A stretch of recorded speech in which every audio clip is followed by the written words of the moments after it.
আমার বড় হওয়ার অনেকটা সময়ই ছিল মামা বাড়িতে। দিদিমার সান্নিধ্য আমি খুব পেয়েছি, আর দিদিমার কাছে শিখেছি পরিবেশ বাঁচানো আর নানা রকম শাক সবজি মাছ এসব চেনা। মামা বাড়ির লোক সংখ্যা অনেক বড় ছিল, অর্থবল হয়তো সেরকম ছিল না, কিন্তু অনাহূত অতিথির আনাগোনা লেগেই থাকতো।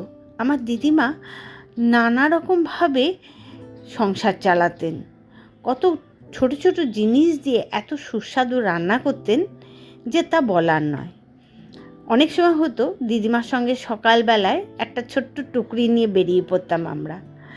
মামাবাড়ির পেছনে কিছুটা জায়গা ছিল যেখানে দিদিমা নানা রকমের শাক সবজি করতেন, লাগাতেন। আমরা সেইখান থেকে কখনো কখনো কুমড়ো শাক, লাউ শাক এইসব নিতাম, সর্ষে শাক। আবার তখনকার সময় যেটা হতো, কারুর বাড়িতেই তো বেড়া বা পাঁচিল দেওয়া থাকতো না, তো আমরা এরকম পাড়া ঘুরে ঘুরে ঘুরে ঘুরে কারুর বাড়ি থেকে হয়তো নোটে শাক নিলাম, তো কখনো কোথাও থেকে লাল শাক নিলাম। পুকুর ধারে হয়ে থাকতো ছেঁচি শাক, কলমি শাক, সেগুলো ওঠাতাম। এই করে করে যখন টুকরি ভরে যেত, তখন বাড়িতে এসে দিদিমা সেই শাক দিয়ে, আর কখনো বা মুসুর ডাল, কখনো বা মুগ ডাল দিয়ে এক অনবদ্য স্বাদের ডাল রান্না করতেন।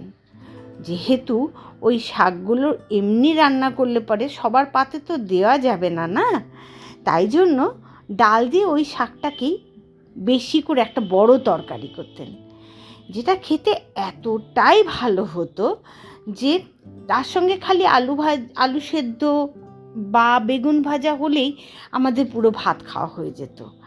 আর মনেই হতো না যে আমরা এতটুকুনি জিনিস দিয়ে খাচ্ছি।